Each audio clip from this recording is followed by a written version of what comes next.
Bangladesh premier league BPL 2026 প্রথম ম্যাচে মুখোমুখি হয়েছিল শান্ত, যাকে আপনারা লর্ড বলে থাকেন। তার দল রাজশাহী ওয়ারিয়র্স এবং সিলেট টাইটান্স। আগে নামটা ছিল সিলেট স্ট্রাইকার্স, বাট এবার দেখতে পাচ্ছি সিলেট টাইটান্স। মেহেদী হাসান মিরাজ ক্যাপ্টেন ছিলেন। টসে হেরেছে, টসে জিতে শান্ত প্রথমে বল করার সিদ্ধান্ত নিয়েছে। মিরাজের দল 190 রান করেছে, 190, 5 উইকেট। কিন্তু কিন্তু যখন ব্যাটে নামলেন লর্ড খ্যাত নাজমুল হোসেন শান্তর দল 8 উইকেটের বিশাল ব্যবধানে জিতে গেল এবং লর্ড শান্ত সেঞ্চুরি করে ফেলেছেন। তিনি মাত্র 60 বলে 101 রান করেন, 10টা চার, 5টা ছক্কা। তাকে যোগ্য সঙ্গী দিয়েছেন বাংলাদেশের ডিপেন্ডেবল ব্যাটসম্যান মুশফিকুর রহিম। তিনি 31 বলে 51 রান করেছেন। এর আগে সাহেবজাদা এবং তানজিদ হাসান তামিম ওপেনে নেমেছিলেন। সাহেবজাদা ফারহান 19 বলে 20 রান করেন, 8 বলে 10 রান করে আউট হয়ে যায় তানজিদ হাসান তামিম। তারপর বাকিটা তো 8 উইকেটে জিতে গেল। প্রথম ম্যাচে রাজশাহী ওয়ারিয়র্স, আপনারা জানেন তো গত বিপিএল এ রাজশাহী যে আকাম করেছে, রাজশাহী দলটা এবার কিন্তু শুরুতেই তারা জয় তুলে নিল এবং দলটা কিন্তু খুবই ব্যালেন্স একটা টিম বলতে পারেন। তারা কিন্তু সন্দীপ লামিজানেকে নিয়েছে, বাইনুরা ফার্নান্দোকে পেয়েছে, আব্দুল গাফফার সাকলাইনকে পেয়েছে, মেহরাবকে পেয়েছে, তানজিম হাসান সাকিব আছে, তারপরে মোহাম্মদ নওয়াজ আছে। যদিও আজকে মোহাম্মদ নওয়াজ একটি ওভার করিয়েছে তাকে দিয়ে।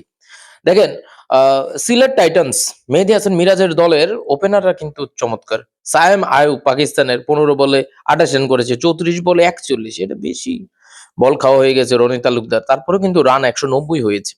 হাজরতুল্লাহ জাজাই আছেন, 18 বলে 20 রান করেছেন। দেখেন পারভেজ হোসেন ইমন, তাকে ওপেনে নামানো দরকার ছিল। রনি তালুকদারকে ওপেনে নামানোর কোনো প্রয়োজন নাই। নাজমুল পারভেজ হোসেন ইমন 33 বলে 65 রান করেছে, তার জন্যই মূলত হচ্ছে 190 পর্যন্ত যায়। 5টা ছক্কা 4টা চার মেরেছেন। তারপর আফিফ খেলেছেন, তিনিও 19 বলে 33 রান করেছেন। তারপর ইথান ব্রুকস, তিনি যদি আউট হয়ে যান। তারপর মেহেদী হাসান মিরাজ ক্যাপ্টেন, তিনি নামতেই পারলেন না। নাসুম, তিনি নামেন না। মোহাম্মদ আমিরও ছিলেন। আপনাদেরকে একটু জানিয়ে দিই, মোহাম্মদ আমির 4 ওভারে 30, নাসুম 4 ওভারে 33, কোনো উইকেট নাই। উইকেট পেয়েছে খালেদ আহমেদ এবং মেহেদী হাসান মিরাজ। ক্যাপ্টেন উইকেটটা পেয়েছে সাহেবজাদা ফারহানের। সো প্রথম ম্যাচে জিতে গেল রাজশাহীর যারা দেখছেন আপনাদেরকে অভিনন্দন। এবং আজকে দ্বিতীয় ম্যাচে মুখোমুখি নোয়াখালী এক্সপ্রেস এবং চিটাগাং, একই বিভাগের দুইটা দল। একই বিভাগের বলছি, অনেকে বলছেন কুমিল্লা বিভাগ হয়ে গেছে প্রশাসনিক, বাট কোন কোন জেলা নিয়ে হয়েছে সেটা কিন্তু আমরা এখনো খোলাসা জানি না। রাজনৈতিক দলগুলা কিন্তু কুমিল্লা বিভাগ ব্যবহার করছে, কিন্তু শেষ পর্যন্ত আসলে খোলাসাভাবে কিছুই হয়নি। তারপরে যেটাই বলেন না কেন, চট্টগ্রাম বিভাগে দুইটা দল সবসময় থাকে।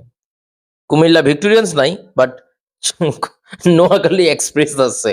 তো নোয়াখালী এক্সপ্রেস এবং চিটাগাং এর মধ্যে আপনারা কাকে এগিয়ে রাখছেন? আমি তো ভাবতেছি যতই বিতর্ক থাকুক না কেন, নোয়াখালীকে সাপোর্ট দিতেই হবে, নোয়াখালীকে চ্যাম্পিয়ন করতেই হবে। এবার আপনারা আপনাদের মতামত জানাতে পারেন কমেন্টে।